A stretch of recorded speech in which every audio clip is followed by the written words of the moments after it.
Hello, so ito yung messages natin or reading natin for the sign of Libra, Sun, Moon, Rising, Venus, Jupiter, Libra. Take only what resonates. Of course, hindi man ito magra-resonate sa lahat, no? Unfortunately, hindi ko talaga makukuha lahat ng energy ng Libra sa mundo. So, start na natin ang reading what we have here for the sign of Libra. For the sign of Libra, 10 of Hearts is here, 9 of Clover, at saka ano to, 5 of Spade. So this is for the sign of Libra.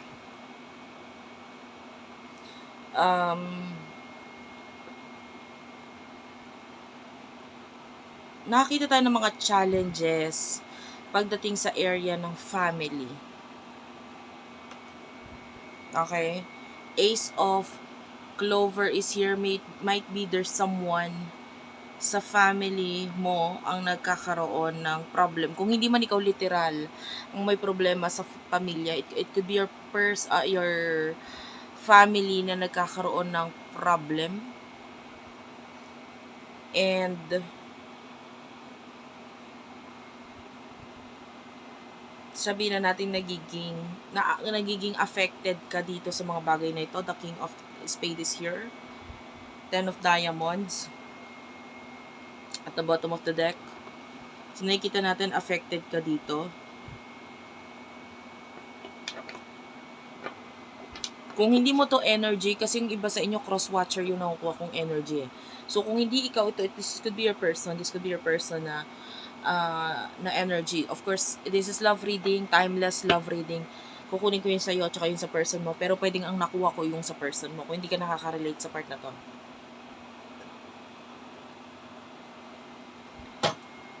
So, nakakita ko dito ng problem or challenges, lalo na sa usaping pamilya. So, person na kakonect mo, sino to? Main energy niya, spirit guides, angel guides, please tell me. Person na kakonect mo, spirit guides, angel guides. You do have here the 3 of Clover, the Queen of Diamonds, and the 2 of Diamonds. Taurus, Virgo, Capricorn, Gemini, Libra. Taurus, Virgo, Capricorn. Yeah, you do have your Gemini, Libra, Aquarius. Bottom of the deck is the Jack of Spade. At saka Aries, Leo, Sagittarius. This could be a person in the past na may miss ka niya. The Queen of Diamonds. Pero alam mo to, nakuha ko to kanina sa energy ng Virgo eh. Virgo energy siya. Yeah. Or, kung hindi ako nagkakamali, it's Virgo or water sign. I cannot remember. But anyway, nakuha ko rin to a while ago sa reading ko.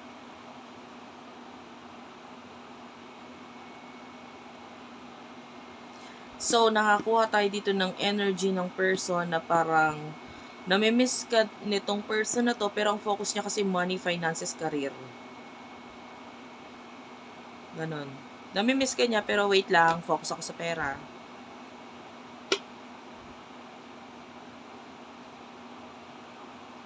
May mga gusto siyang ayusin or simulan dito. Maaring minsan na siyang nag-take ng risk dito sa connection na to. Ano yung pagte-take ng risk na yon? For example, pwedeng against sa paniniwala niya, paniniwala ng pamilya niya, etc. or what. Or hindi against sa tradition nila, yung connection niya para sa'yo, pero nandun pa rin yung willing siya mag-take ng risk. And maybe it didn't happen. Nandun lang yung kagustuhan or nandun lang yung willing siyang mag-take ng risk. And might be nag-take ng risk na siya in the past. Lalo na with the Jack of Spades, this could be a teenager energy. So, pwedeng lalo na kung may teenager connection kayo, nandun yung parang mga against, diba usually naman ganun, pagka mga teenager, bawal yung ganito, bawal yung ganyan.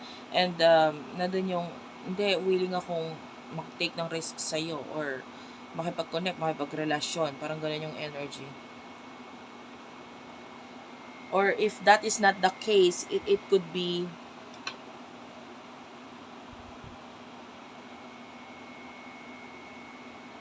some kind of rebellious energy lang, no? Sa kung ano mang istorya ng nangyayari sa inyo.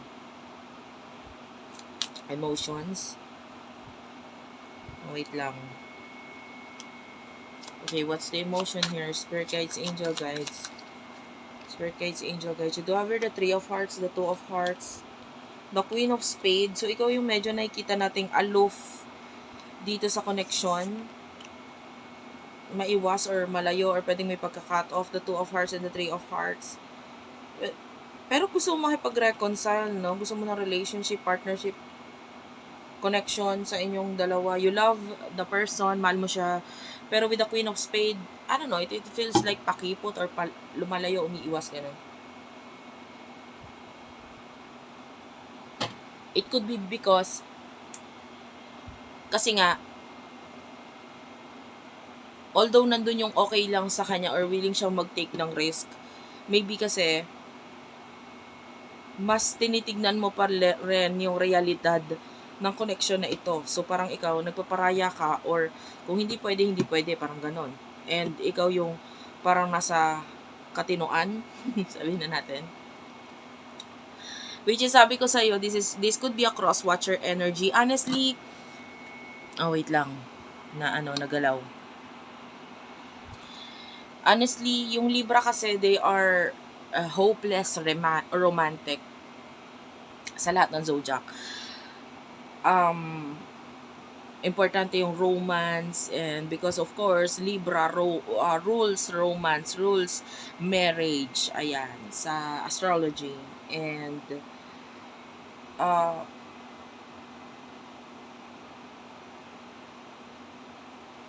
ang gusto talaga ng Libra is a person na patay na patay sa kanila. You know what I mean? Of course, it depends sa chart ninyo. You also have to check your chart, your natal chart, para malaman mo kung ano yung kaugalian mo. Kasi kahit magpare-pareho kay Libra, may kanya-kanya kayong kaugalian, depende sa natal chart ninyo or yung pinaka-pwesto ng planets nung pinanganak kayo. Pero a lot of Libra is gusto nila yung person na gustong-gusto ka ng person na talagang tipong ipaglalaban ka or ibibigay sa'yo lahat. Parang ganon.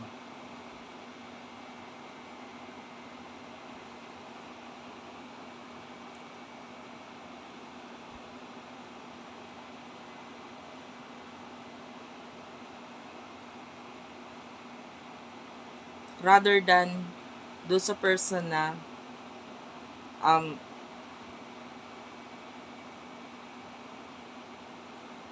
kapag hindi ka pinansin or nilayuan ka, okay lang, sige, I can find another one. Ganun yung energy mo.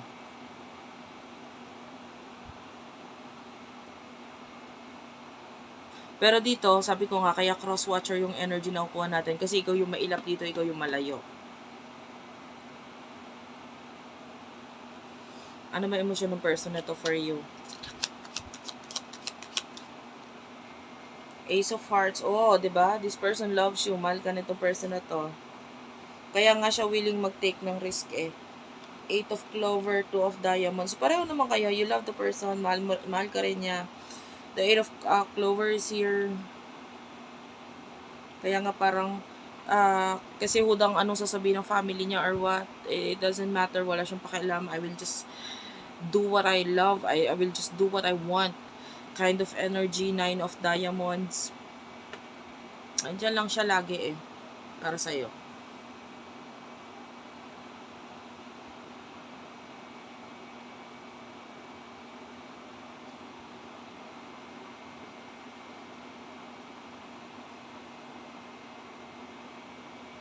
And this is the person na parang lagi siyang magiging proud.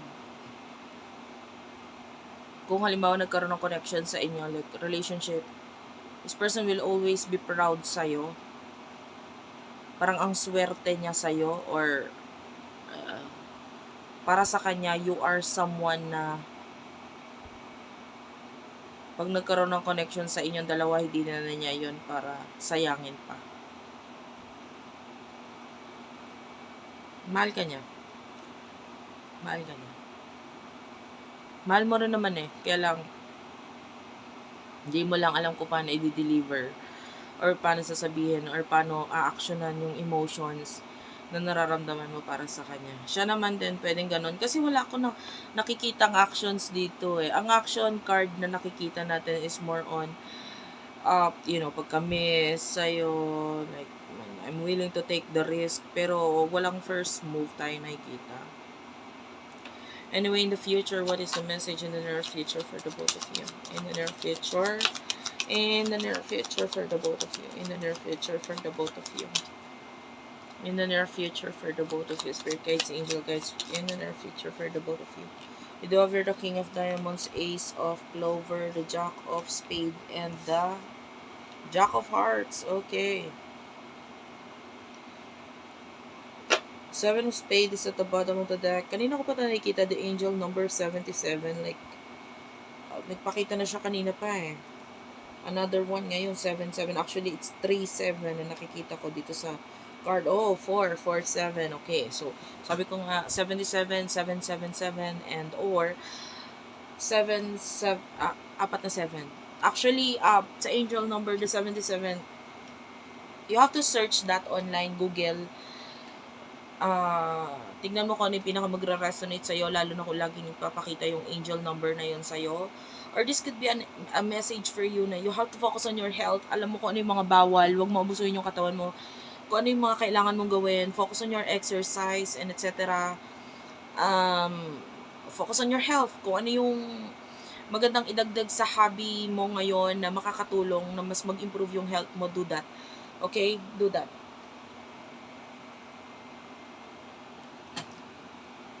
Kung kailangan mo, feeling mo, kailangan mo ng tulong pagdating sa health mo, tulungan mo rin yung sarili mo. That's what you can do. You know? Kasi wala namang ibang magmamahal sa katawan mo or sa sarili mo, sa health mo, kundi ikaw. 'Di ba? You only have one body. Isa lang ang katawan mo, isa lang ang aalagaan mong, kumbaga, dapat bigyan mo importansya, no? So anyway, ayun yung message ng 777 sa'yo. If you feel like kailangan mo magpa-check up or what, do that. Person na I mean in the near future na wala tayo. Sa near future, I can see King of Diamonds, Ace of Clover. Well, I love this energy. May mga new beginnings pagdating sa iyong career. Gusto ko yon. Tapos with the Jack of Spade. Kaya ko siya nagustuhan kasi it feels like kung ano man yung mga bagay na sisimulan mo,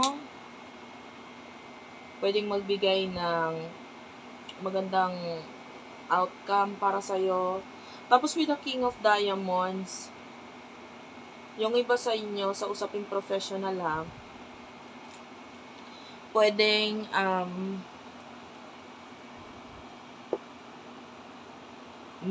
kung hindi man ikaw yung may sisimulan, there's a boss or someone na nasa higher authority or a father figure, pwedeng ganon, ang biglang lapit sa'yo to ask you or to offer you something. Pwedeng may offer siya. Napakaganda ng offer and maybe it has something to do with